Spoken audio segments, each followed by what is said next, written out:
আসসালামু আলাইকুম। সম্ভাবনা, সাহস, ভয়, শঙ্কা কোন জিনিসটা বাংলাদেশ ক্রিকেট দল নেওয়ার চেষ্টা করবে?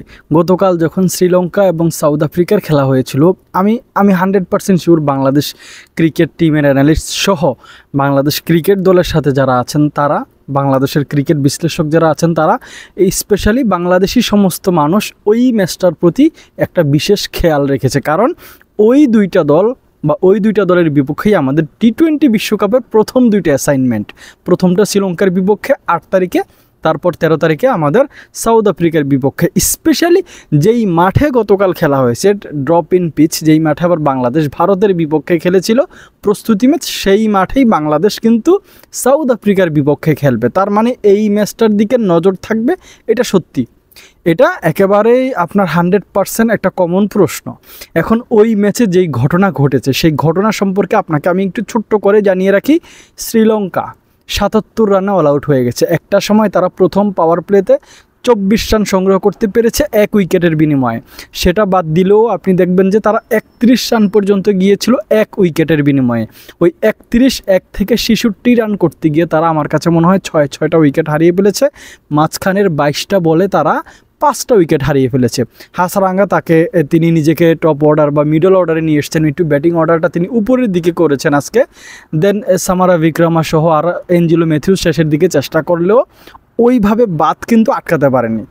বন্যার জোয়ারে, পানির জোয়ারে যেভাবে বাঁধ ভেঙে যায় সেইভাবে শ্রীলঙ্কার ইনিংসটা ভেঙে গেছে। 31 থেকে 77-এ তারা অল আউট হয়ে গেছে। কিন্তু প্রশ্নের জায়গা হচ্ছে শ্রীলঙ্কার একটা আনফর্চুনেটলি, তারা বলেছে তাদের ফেসবুক পেজে বলেছে যে আনফর্চুনেটলি তারা অল আউট হয়ে গেছে। কিন্তু ওই ম্যাচটাতে সাউথ আফ্রিকা যখন ব্যাটিং করতে নেমেছে, একটা তথ্য আপনাদেরকে দিয়ে রাখি, সেটা হচ্ছে 2012 সালের পর থেকে সাউথ আফ্রিকা তাদের টি-20 বিশ্বকাপের প্রথম ম্যাচ কখনোই জিতেনি।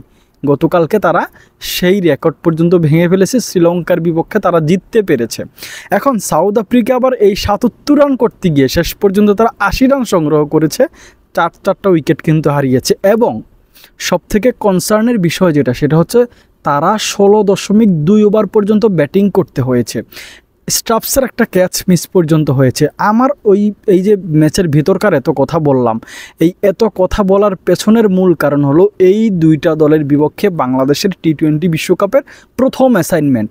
এখন যেহেতু সর্বপ্রথম ম্যাচটা আমাদের শ্রীলঙ্কার বিপক্ষে আমরা জিততে পারলে দেন আমরা সাউথ আফ্রিকাকে পাশ কাটিয়ে নেদারল্যান্ডস এবং নেপাল, ওই দুইটা দলকে হারিয়ে আমরা দ্বিতীয় পর্বে যেতে পারবো। এই রকমের একটা পরিকল্পনা আমাদের ভেতরে আছে। এখন ওই পরিকল্পনা মাফিক এগুতে হলে আপনাকে শ্রীলঙ্কাকে হারাতে হবে।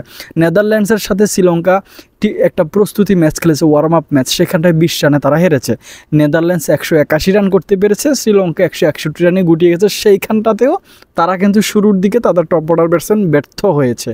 এই ম্যাচটাতেও কিন্তু একই রকমের ঘটনা ঘটেছে, তবে এই ম্যাচটাতে তাদের কোনো ব্যাটাররাই রান করতে পারেননি।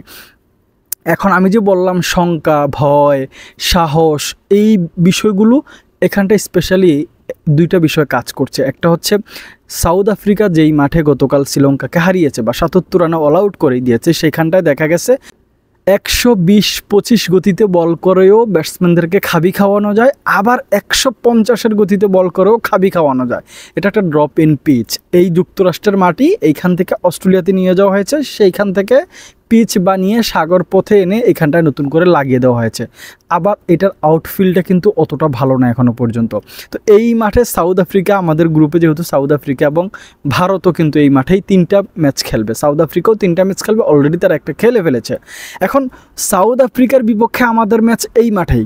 এখন আমরা হয়তো একটু সাহস পাইতে পারি, বা আমরা হয়তো একটু আপনাকে এটাকে কি বলে, সম্ভাবনা আমাদের তৈরি হইতে পারে যে মিরপুরের মতন মাঠেই হয়তো আমরা পেতে যাচ্ছি।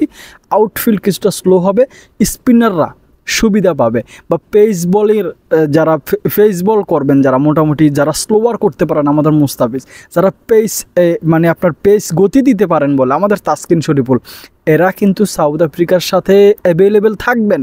তো ওই ক্ষেত্রে আমাদের সম্ভাবনাটা একটু হলেও সাউথ আফ্রিকার বিপক্ষে তৈরি হইতে পারে। দেখেন সাউথ আফ্রিকার বিপক্ষে বাংলাদেশ 8টা টি-20 ম্যাচ খেলেছে, একটা একটাতেও জিততে পারেনি, সেটা ভিন্ন একটা আলোচনা। কিন্তু ওই দিন ম্যাচের দিনে যদি বাংলাদেশ ভালো খেলতে পারে, একটা সমূহ সম্ভাবনা কিন্তু বাংলাদেশের আছে। আবার আপনি যদি দেখেন শ্রীলঙ্কার বিপক্ষে আমাদের যেই ম্যাচ, এই ম্যাচটা ডালাসে হবে, ডালাসে দারুণ রান হয়। প্রথম ম্যাচ কানাডা, এই সংযুক্ত আরব, প্রথম ম্যাচ কানাডা কিন্তু আমেরিকার বিপক্ষে 190+ করতে পেরেছে এবং আমেরিকা আবার সেই ম্যাচটা 14 বল হাতে রেখে কানাডাকে হারিয়ে দিয়েছে। এই মাঠে ভালো রান হয়। আবার আপনি যদি চিন্তা করেন আরও দুইটা ম্যাচ, বাংলাদেশের যে ম্যাচটা 8 তারিখে, সেই ম্যাচটার আগে আরও দুইটা ম্যাচ আছে ডালাসে হবে। তো বাংলাদেশ কিন্তু এখান থেকে একটু প্রস্তুতির একটা সময় কিন্তু পেয়ে যাচ্ছে, একটা ভালোভাবে পরিকল্পনা করার একটা সময় কিন্তু পেয়ে যাচ্ছে। একটা হচ্ছে বাংলাদেশ ভালো সময় আছে এখনও বাংলাদেশের হাতে পরিকল্পনা করার, দেখার কোনো কিছু বাংলাদেশ মাঠে এক্সিকিউট করতে পারছে কি পারছে না সেটা ভিন্ন আলোচনা, কিন্তু সময় বাংলাদেশ পেয়ে যাচ্ছে, এটা একটা। দ্বিতীয়ত হচ্ছে শ্রীলঙ্কা, নেদারল্যান্ডস এবং সাউথ আফ্রিকার সাথে, নেদারল্যান্ডসের সাথে হারাটাই তাদের একটা অঘটন, পাশাপাশি সাউথ আফ্রিকার সাথে যেইভাবে তারা হেরেছে, এটা বাংলাদেশের জন্য একটু হলেও আশা জায়গা নিয়ে তারা হয়তো আত্মবিশ্বাসটা ওই রকমভাবে তলানিতে নিয়েই বাংলাদেশের সাথে খেলতে নামবে। তবে শ্রীলঙ্কারও কিছুটা নেওয়ার আছে যে হ্যাঁ 77 রান মাত্র করতে পেরেছি আমরা এইখানটায়, 77 রান আমরা ডিফেন্ড করতে গিয়ে 16 ওভার পর্যন্ত বল করতে পেরেছি, এটাও তাদের একটা মানসিকভাবে একটু হেল্পফুল হইতে পারে।